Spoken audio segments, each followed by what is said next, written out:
Estamos hoy con Ernesto Medina, él es el decano de la Escuela de Ciencias Físicas y Nanotecnología de EHI Tech. Vamos a conversar un poco sobre la física que está detrás de la última película de Avengers, Endgame. No comienzo sin antes advertirles que vamos a tener un poco de spoilers aquí, así que si no han visto la película pueden pausar el video en este momento. Ernesto, gracias por acompañarnos. Muchas gracias.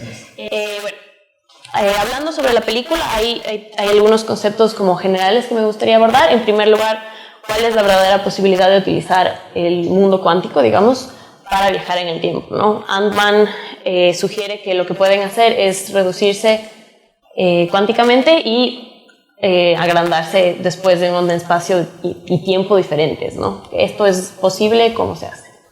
Sí, yo creo que hay varios conceptos bien fundamentados que sirven de respaldo de esta idea, ¿no? Yo creo que hay una asesoría científica detrás, ¿no? Por un lado está el problema de navegar el tiempo en forma precisa, ¿no? Que es algo que es fundamental en la idea detrás de la película, y para ello uno tiene que tener un determinismo detrás de poder predecir exactamente dónde va a estar, ¿no?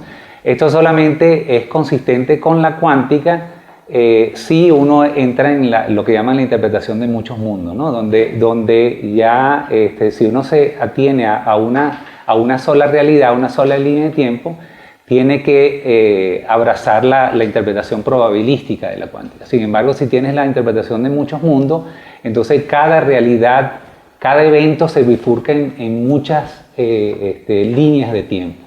Entonces un poco el enfoque de la película es hacia eso, de manera digamos, con esta idea que menciona Tony Stark en un momento, que es la conjetura de Deutsch, que es como la interpretación de muchos mundos permite navegar de forma determinista cada una de estas posibilidades, ¿no? Claro, en ese sentido también ellos deciden no cambiar el pasado, sino más bien alterar el futuro, no su línea temporal. Y la otra cosa que también tiene que ver un poco con la teoría de caos, que es precisar las condiciones iniciales. Esa es otra, desde el punto de vista clásico, es decir, la contraparte de la cuántica, de la física clásica de Newton. Uno tiene que fijar las condiciones iniciales con arbitraria precisión, ¿no? Eso se puede hacer en la cuántica, pero no en la mecánica clásica. Entonces eso es otro trasfondo que tiene sentido en la idea de esto de navegar con precisión el tiempo, que es el tema detrás de la película. Esta posibilidad sí es teóricamente correcta, ¿no? Yo vi un paper de un equipo ruso que con una computadora cuántica regresó milisegundos en una partícula. ¿Cómo se realiza, sin embargo, en años, ¿no? Hay un concepto matemático que Tony Stark menciona, que es como este cordón de Mobius. Sí. ¿Cómo se realiza? ¿Qué tiene que ver esto? Bueno, ahí volver hacia el pasado tiene otra vez, está involucrado este problema de las condiciones iniciales, y de que en principio si uno obvia los conceptos termodinámicos, en principio todas estas ecuaciones son reversibles en el tiempo. Tú puedes ir para atrás o para adelante sin ningún impedimento de las ecuaciones de movimiento, ¿no? Por eso el determinismo es tan importante, ¿no? Pero por otro lado está el problema entrópico, el problema de que estás manejando muchos grados de libertad. Tú lo puedes hacer con sistemas muy simples, un solo átomo, un solo electrón, un solo átomo ya es mucho decir. Y entonces, claro, se hace mucho más difícil volver hacia atrás el tiempo por el problema de manejar muchos grados de libertad simultáneamente. Entonces, no solamente el determinismo, sino la complejidad de los sistemas, ¿no? Entonces, volver hacia atrás determinísticamente es mucho más difícil, tomando en cuenta el problema termodinámico de hacerlo, ¿no? Claro. Entonces, claro, en la película solamente se trata el determinismo de la cuántica una vez que la interpretación de muchos mundos se invoca, ¿no? Claro. Pero hay otras limitaciones físicas para hacer eso. Chévere. Desde tu perspectiva académica, ¿cómo encontraste la asesoría a la película? ¿Te pareció que lo hicieron bien? ¿Te pareció que podían mejorar algunas cosas? Bueno, como siempre, digamos, hay que tomarse muchas licencias artísticas para hacer la película atractiva.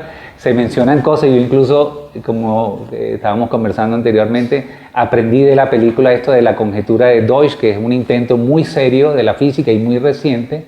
De verdad que hay asesoría detrás de esto, de manera que se hace mucho más plausible cuando hay fundamentaciones ciertas de las ideas detrás de la película. Yo encontré muchas congruencias, cosas consistentes. Después, por supuesto, la cinta de Mobius no entendí qué tenía que ver. Me imagino que era algo más para hacer algo llamativo, o de una especie de simulación, claro, haciendo uso de principios fundamentales de esta teoría de construcción que se llama la conjetura de Deutsch.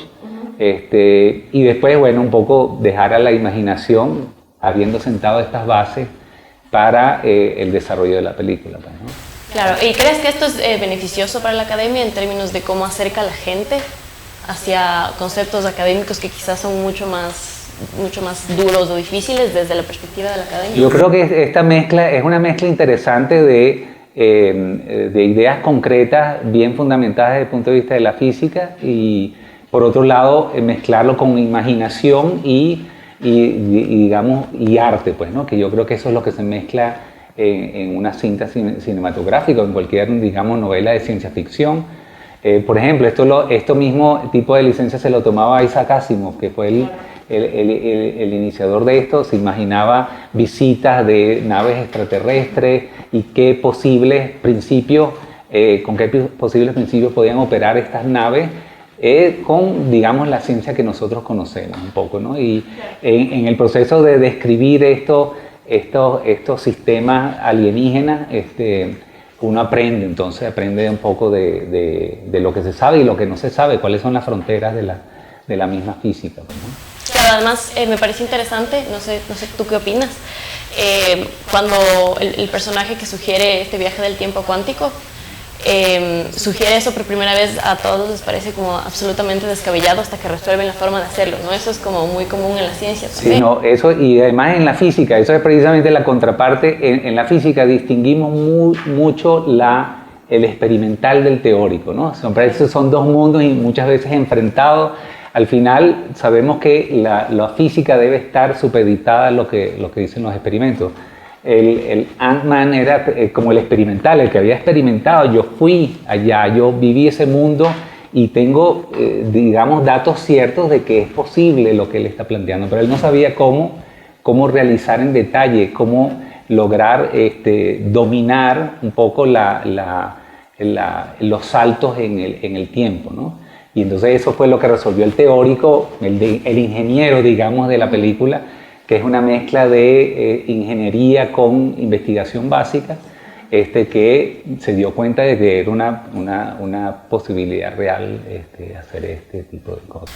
Claro, además está también la participación interesante de Hulk ahí, que no es Bruce Banner, que es un académico, que no, él está consciente y les explica que no es su campo, pero que pueden iniciar la investigación teórica, ¿no? Exacto. Eso también. O sea, sí, eso es un poco la idea de que, bueno, si tú tienes unos fundamentos sólidos de formación, tú podrías empezar a pensar en otros problemas, aunque no sea tu área de especialidad, y entender, digamos, en cierto grado el problema que estás tratando, pues, ¿no? Ok, hablemos un poco de los personajes. ¿Cuál es tu personaje favorito de la película? No, definitivamente Tony Stark es mi personaje, a pesar de que era cuestionable éticamente al principio de la serie. Yo creo que, digamos, se ha ido amoldando, se ha ido creando un personaje mucho más interesante en la evolución de la serie, ¿no? Y además es un personaje más real, quizás un poco una inteligencia ya fuera de proporción, ¿no? Donde mezcla investigación básica, ingeniería y, digamos, básicamente entiende todos los problemas que se pueden plantear, pero definitivamente es mi personaje preferido en la serie. Claro, no, además tiene muchas herramientas que no tenemos. Es un universo en el que la tecnología se ha desarrollado muchísimo más, ¿no? Sí, exacto. Y la noción de superpoderes es como se escapa de la ciencia y no se explica de ninguna manera en la película, salvo por la existencia de estas piedras mágicas, digamos, que no tienen ningún asidero en en teorías cosmológicas ni cosas de este tipo. Entonces, por supuesto, como científico me apego más a lo que está más acorde con los fundamentos que conozco, pues, de la física. Chévere. Muchas gracias, Ernesto, por acompañarnos el día de hoy. Si no han visto la película, vayan a verla, es muy buena. Y de pronto, ¿tú algún comentario, alguna recomendación cuando vean Avengers? No, yo creo que esto es una interfaz interesante entre arte y ciencia, y yo creo que es, digamos, un buen motivo para que digamos, sea atractivo este tipo de disciplina.